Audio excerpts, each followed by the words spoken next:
ಕಲ್ಪತರ grand ಹೋಟೆಲ್ನಲ್ಲಿ ನಮ್ಮೂರ ಸನ್ಮಾನ ಕಾರ್ಯಕ್ರಮ.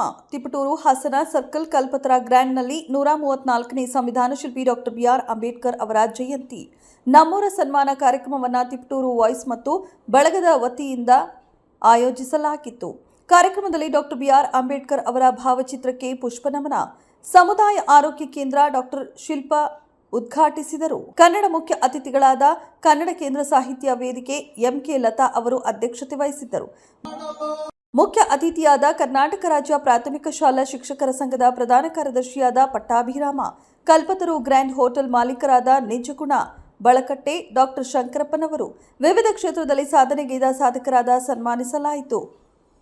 ಭಾಸ್ಕರ್ ಹಿರಿಯ ಸಂಪಾದಕರು, ಶ್ರುತಿ ಇಂದಿರಾ ರಂಗಭೂಮಿ ಶಿಕ್ಷಕರು, ಮೈಸೂರು ರಂಗಾಯಣ, ಡಾಕ್ಟರ್ ವೆಂಕಟೇಶ್ ಉಪನ್ಯಾಸಕರು, ಎಂಆರ್ ಸೋಮಶೇಖರ್, ಎಂಕೆ ಮಂಜುಳಾ ಸೋಮಶೇಖರ್, ಪ್ರಶಾಂತ್ ಕರಿಕೆರೆ ದಂಪತಿಗಳು, ಮಂಜುನಾಥ್ ಡಿ, ಶ್ರೀರಾಂಪುರ ನವೀನ್ ಕುಮಾರ್ ಪತ್ರಕರ್ತರು, ಡಾಕ್ಟರ್ ಎಸ್ಕೆ ಮಂಜುನಾಥ್ ಉಪನ್ಯಾಸಕರು, ತಿಪಟೂರು ವಾಯ್ಸ್ ಭಾಸ್ಕರ್ ಪತ್ರಿಕೆ ಉಪಸ್ಥಿತಿಯಲ್ಲಿದ್ದರು. ವರದಿ ಮಂಜುನಾಥ್ ಡಿ, ಶ್ರೀರಾಂಪುರ. ಸನ್ಮಾನ ಬಂದಿರೋದ್ರಲ್ಲಿ ಇವರೆಲ್ಲರೂ ಕೂಡ ಇಲ್ಲೇ ಈ ನೆಲದಲ್ಲಿ ಇಲ್ಲೇ ಏನಾದ್ರು ಮಾಡಬೇಕು ಅಂತ ಹೇಳ್ಕೊಂಡ್ರು. ಒಟ್ಟು ನಮ್ಮ ಆಯ್ಕೆಗಳು ಬೇರೆ ಇಲ್ಲ. ನಾನಿರ್ಬೋದು, ಮತ್ತು ನವೀನ್ ಇರ್ಬೋದು, ನಮ್ಮ ಶ್ರುತಿ ಇರ್ಬೋದು, ನಾವೆಲ್ಲರೂ ಕೂಡ ನಮ್ಮ ಊರನ್ನ ಬಿಟ್ಟು ಬೇರೆ ಕಡೆ ಏನಾದ್ರು ಮಾಡ್ತಾ ಹೋದ್ವಿ. ಒಂದ್ ರೀತಿಯಲ್ಲಿ ಲೋಕ ಮತ್ತೆ ಒಂದ್ ರೀತಿ ಇದರಿಂದ ಆಚೆಗೂ ಕೂಡ ನಾವು ಜಿಗಿತವನ್ನ ಪಡ್ಕೊಂಡ್ವಿ. ಅದರಿಂದ ತುಂಬಾ ಕಲಿತಿದ್ವಿ. ಆ ಎಲ್ಲ ಕಲಿತಗಳನ್ನು ಮತ್ತು ಕಲಿಕೆಗಳನ್ನು ಈಗ ನಮ್ಮ ನೆಲಕ್ಕೆ ನಾವು ಪ್ರಯೋಗಶೀಲವಾಗಿ ಏನಾದ್ರು ಕಟ್ಟಲಿಕ್ಕೆ ಸಾಧ್ಯ ಅಂತ ನಾವು ಯೋಚನೆ ಮಾಡ್ತೀವಂತ ಒಂದು ಹೊತ್ತಿನಲ್ಲಿ ಇವತ್ತಿನ ಕಾರ್ಯಕ್ರಮ ಆ ತರತ್ತೊಂದು ಆಗ್ಬೇಕು ಅಂತಲೇ ನಾವು ಇವತ್ತು ನಾವೆಲ್ಲರೂ ಸೇರಿದ್ದೀವಿ. ಅದಕ್ಕೆ ನೀವೆಲ್ಲರೂ ಕೂಡ ಸಾಕ್ಷಿಯಾಗಿದ್ದೀರಿ. ಅದಕ್ಕೋಸ್ಕರ ನಿಮ್ಮೆಲ್ಲರೂ ಕೂಡ ಮತ್ತೊಮ್ಮೆ ನಾನು ತುಂಬು ಹೃದಯದ ನಮಸ್ಕಾರಗಳನ್ನು ಮತ್ತು ಕೃತಜ್ಞತೆಗಳನ್ನು ನಾನು ಸಲ್ಲಿಸ್ತೀನಿ.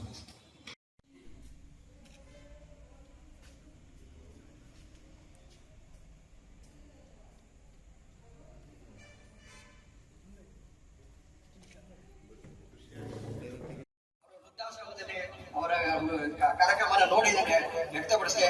ಹಾಗೆ ನಮ್ಮ ಲತಾಮಣಿಯವರು ಅಧ್ಯಕ್ಷರು, ಕನ್ನಡ ಸಾಹಿತ್ಯ ಪರಿಷತ್ ವೇದಿಕೆಯ ಟಿಪ್ಪೂರು ಘಟಕದ ಅಧ್ಯಕ್ಷರು, ಅವರು 3 ದಿನದಲ್ಲೇ ಒಂದು ಕಾರ್ಯಕ್ರಮ ಮಾಡಬೇಕು ಅಂದ್ರು. ಅವಾಗ ನಮಗೆ ಕಂಡು ಬಂದಿದ್ದು ಗ್ರ್ಯಾಂಡ್ ಮಾಲೀಕ.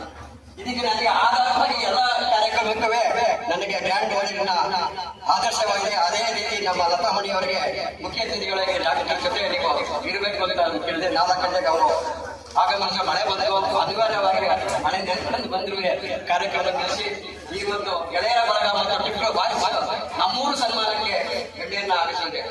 ಅವಾಗ ಮುಖ್ಯ ಭಾಷಣಗಾರಾಗಿ ಯಾರು ಕರೀಬೇಕಪ್ಪ, ಏನ್ ಮಾಡಬೇಕು ಅಂತ ನಮಗೆ ಉಳಿಲೇ ಇಲ್ಲ. ಅವಾಗ ನನಗೆ ರಾತ್ರಿ ನಮ್ಮ ಧನೇಶ್ ಅವರು ನವೀನ್ ಅವರಿಗೆ ಫೋನ್ ಮಾಡಿ ತಿಳಿಸಿರೋ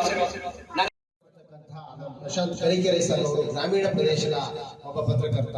ಅವರು ಈ ಒಂದು ಪದ್ಯವನ್ನು